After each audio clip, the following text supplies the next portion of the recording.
Empty yourself, unlearn, so that you can learn.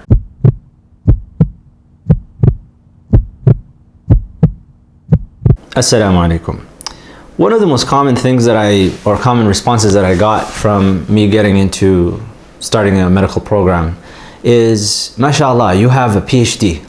And not any PhD, you have a PhD in neuroscience. So you're definitely going to coast through this program, especially in one of the hardest units in it, which is neurology. You'll just be fine.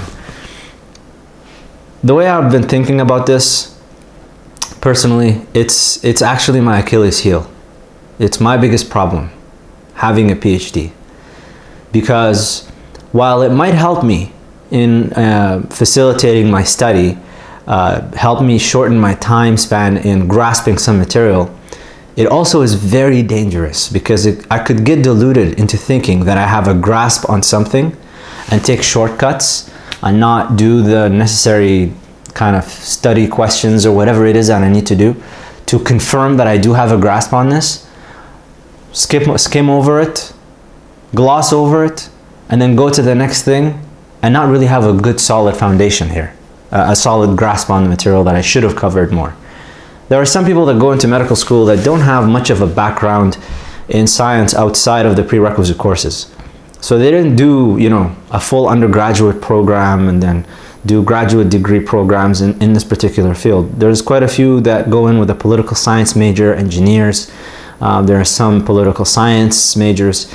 So their exposure to science is just, their first year biology units and their first and second year chemistry. I mean, it's just the basic stuff. They're so concerned about doing well in the program. You find these individuals spending a lot of time making sure that they have a grasp on the material. They'll go over it once, twice, 3, 4 times, and they won't move from it until they confirm that I got this. I know this for sure. I'm confident in myself. Whereas those of us who come in with, like in my situation, coming in with a PhD in neuroscience, I even taught undergraduate students, second year undergraduate students, about the brain. So I have this problem of, I might think I have a grasp on something. I might gloss over it because I think, oh, this looks familiar, I know this already. Oh, I don't need to review this as much because I already know it. Instead of confirming, spending the time, the tedious time, to confirm that I have this foundation, I do in fact have a solid grasp on the foundation.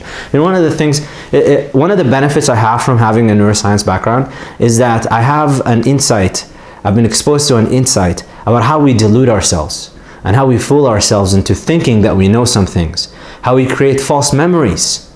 False memories are not just about experience. You could also confuse background information together. So yeah, it is a benefit, alhamdulillah. It's a benefit in the sense that it helps me grasp material and really get a handle on it. My mind is molded and my brain is molded in a certain way to, grasp the information in a particular way that might be a little bit faster than people that haven't really done this before. But on the other hand, I've been telling myself on a daily basis, the program hasn't started yet, but I've been telling myself every day. They do the daily affirmations. I do daily wake-up calls to myself. It's telling myself that this is a different exposure. You're getting exposed to science from a different angle.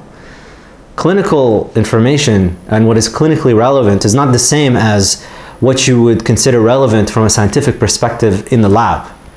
So I have to watch out for deluding myself into thinking, oh, I got this. And I have to spend the time. I have to spend the tedious time making sure, even if I think I know it, I have to confirm that I actually do in fact know it. I'm not just telling myself that so I can skim over it, gloss over the material and go on. So there's a proverb, I'll just finish off with this. It's a parable. I've heard it from so many different peoples, communities, and everybody claims it for themselves. But I think the original one comes from Buddhism, where this student goes to the master and tells the master about all of the wisdom that the student has gained, all the teachers that the student has met. And so the teacher presents the student with a cup of tea, an empty cup, and starts to pour the tea into it, and continues to pour tea even though the tea is pouring out. It's filled up and now it's overflowing and going out. and the student is saying like, teacher, you know, it's done. I have the T. And the lesson from it is, if you're gonna go into a program or anything in life that is going to be a learning experience for you, with you being full of yourself, you think you got this, you already have the information, why are you going in the first place if you really got this?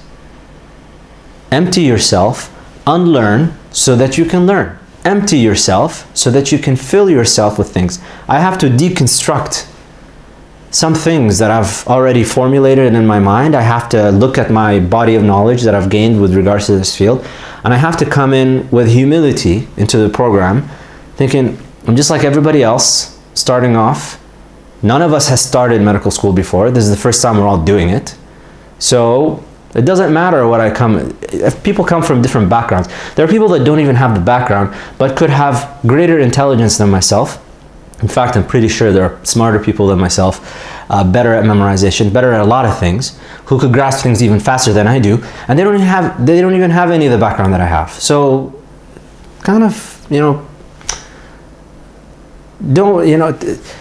we can lie to everybody. We can present ourselves in particular ways and make people think something of us. Don't be a fool and believe what you've made yourself or what you're presented to people as. Don't be a fool and believe that image. Each of us knows exactly who we are, what we're capable of, what we're not capable of, and social media sometimes can manipulate us into thinking that we're something other than what we really are. So, and it's not just social media, society in general, how we present ourselves, persona, personality, a mask. Only you know who's behind that mask. سبحانك اللهم وبحمدك أشهد أن لا إله إلا أنت أستغفرك وأتوب إليك.